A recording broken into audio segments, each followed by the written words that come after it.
Hi అండి, welcome to Sukanya vlogs. ఎలా ఉన్నారండి? బాగున్నారా? నేను మీ సుకన్య. ఈ రోజు మన రెసిపీ వచ్చి పచ్చి మామిడికాయతో కొరమేను పులుసు అన్నమాట. చాలా సింపుల్ గా చేస్తాను, చాలా రుచిగా ఉంటది. ముక్క కూడా చిదిరిపోకుండా చాలా చక్కగా వండి చూపిస్తాను. దీని తయారీ విధానం చూసేయండి ఒకసారి. మనకి ముందుగా కావాల్సినవి తీసుకున్నవి పచ్చాపలు అన్నమాట. కొరమేనండి, ఇది కొరమేను చేప అన్నమాట. ఇది చాలా తక్కువ దొరుకుతుంది, రేటు కూడా చాలా ఎక్కువ ఉంటుంది అన్నమాట. కానీ కూరకి ఈ ముక్క చాలా బాగుంటుంది, ఒక్క ముల్లే ఉంటుంది.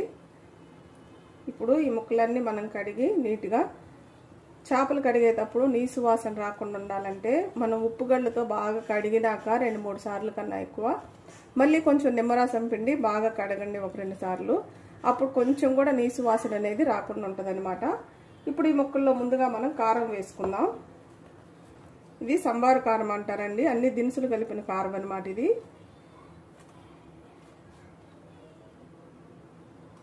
ఒక 3 టేబుల్ స్పూన్ల దాకా కారం వేసుకోండి.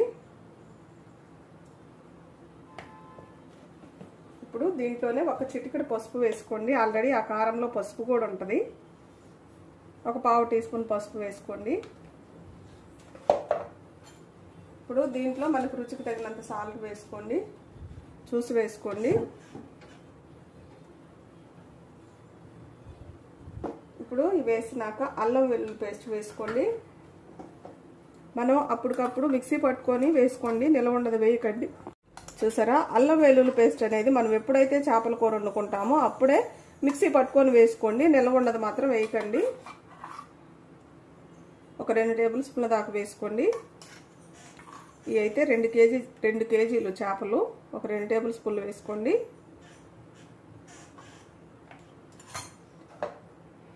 దీంట్లో నూనె వేసుకుందాం. మనకి దీనికి 150 గ్రాముల దాకా నూనె పడుతుంది. కొంచెం తక్కువ తినేవాళ్ళు ఒక 100 గ్రాములు వేసుకోండి. నూనె అనేది నాన్ వెజ్కి బాగా ఉండాలి కాబట్టి, చేపల కూర నూనె ఎక్కువగా ఉంటేనే బాగుంటుంది కాబట్టి వేసుకోండి అలా. ఇప్పుడు నూనె కూడా వేసుకున్నాక ఇవన్నీ బాగా కలుపుదాం ఒకసారి. ముక్కలకు బాగా ఈ కారం ఉప్పు అన్ని పట్టేటట్టు కలపాలి. ఇలా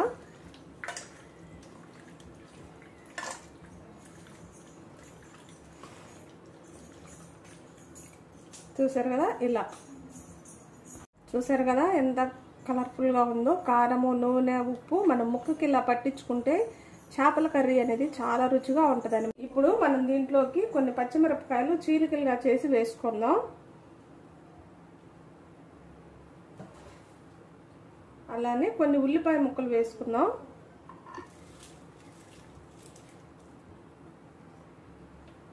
ఇప్పుడు కొంచెం కరివేపాకు వేసుకుందాం. అలానే పచ్చి మామిడికాయ ముక్కలు పైన తొక్కు తీసుకొని ఇలా కట్ చేసి వేసుకోండి, 1 కప్పు. దీంట్లోకి ఎండు కొబ్బరి పొడి తీసుకుందాం, ఒక 2 టేబుల్ స్పూన్ల దాకా వేసుకోండి.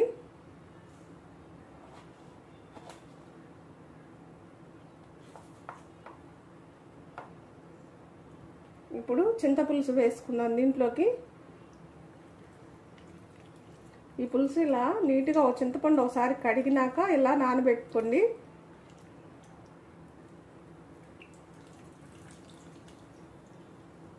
మనం 2 కేజీలు చేపలు అన్నాం కదా, మనం చింతపండు 100 గ్రాములు తీసుకుంటే ఈ గుప్పెడితో మనం 1 గుప్పెడు తీసుకుంటే సరిపోతుంది. ఇప్పుడు ఒకసారి ఇవన్నీ కలుపుదాం. చింతపండు ఒక పెద్ద నిమ్మకాయ సైజు అంతా తీసుకోండి, సరిపోతుంది. ఎందుకంటే మనం దీంట్లో పచ్చి మామిడికాయ ముక్కలు వేసాం కదా, అది కూడా కొంచెం పులుపు ఉంటుంది కాబట్టి ఒక పెద్ద నిమ్మకాయ సైజు అంతా తీసుకొని చక్కగా మీకు పులుసు రెడీ చేసుకోండి అన్నమాట. వేసుకోండి. చూసారు కదా, పులుసు కూడా వేసుకున్నాం. ఇప్పుడు రెడీ అయిపోయింది మొత్తం అంతా కలిపి పెట్టడం. మనకి ఈ ముక్కలు కొంచెం మునిగిందాక వేసుకుంటే చాలండి నీళ్లు, పులుసు కలిపి. ఎందుకంటే మరీ నీళ్ళగా ఉంటే బాగోదు. మేమైతే ఇలానే చేసుకుంటాం, కొంచెం గుత్తంగా ఉండే గ్రేవీతో. చూసారు కదా, ఇప్పుడు స్టవ్ వెలిగించుకొని ఇది బాండీ పెట్టుకుందాం. స్టవ్ వెలిగించుకొని బాండీ పెట్టుకున్నాం మనం. ఇప్పుడు మూత పెట్టుకొని మీడియం మంట మీద ఈ చేపల కర్రీ చక్కగా ఉడకబెట్టాలన్నమాట. హైలో పెట్టి కాదు, మీడియం మంట మీద ఉండండి, చాలా రుచిగా ఉంటుంది. ఇప్పుడు మధ్యలో ఒకసారి మన కూర ఎలా ఉందో చూద్దాం. చూసారు కదా నూనె పైకి తేలుతుంది. ఒకసారి కర్రీని ఇలా కలుపుదాం, తిప్పుదాం ఇట్లా.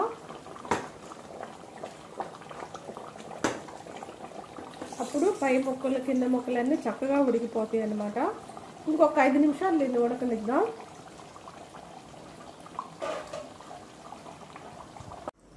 మన కర్రీ రెడీ అయిపోయింది, చూద్దాం. ఎంత చక్కగా నూనె అంతా పైకి తేలిందో చూడండి. ఇప్పుడు కొత్తిమీర చల్లుకుందాం. కొత్తిమీర కొంచెం ఎక్కువ వేసుకోండి, చాలా బాగుంటుంది. ఇప్పుడు ఒకసారి స్టవ్ కట్టేసుకొని ఇలా కలుపుదాం ముక్కల్ని.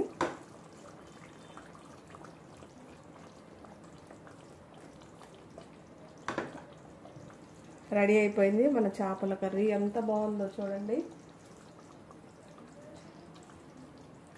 చేపల కర్రీ అనేది తొందరగా ఆపేయకుండా, చేపలు తొందరలో ఉడికిపోతాయి కదా, ఎంతసేపు వండాలి అనుకోకుండా తక్కువ మంట మీద ఒక 20 నిమిషాలు ఉడికించండి. ఆ కర్రీ రుచి కూడా చాలా పెరుగుతుంది అన్నమాట.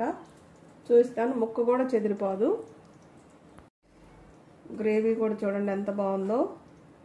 చూసారు కదా, ముక్కలు చూడండి చక్కగా ఉన్నాయి, చెదిరిపోకుండా.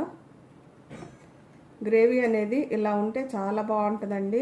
చాలామంది కొంచెం నీళ్ళు ఎక్కువ వేసుకొని చేసుకుంటారు పులుసు అని. అలా కాకుండా ఇలా చేసి చూడండి, చాలా చాలా బాగుంటుంది అనమాట. ఇప్పుడు ఈ కొరమేను మామిడికాయ కర్రీ సూపర్గా ఉంటుంది. మీకు కానీ నచ్చినట్టయితే కంపల్సరిగా ఇంట్లో ట్రై చేసి కామెంట్ చేయండి. నా వీడియోస్ కానీ మీకు నచ్చినట్టయితే లైక్, షేర్, సబ్స్క్రైబ్.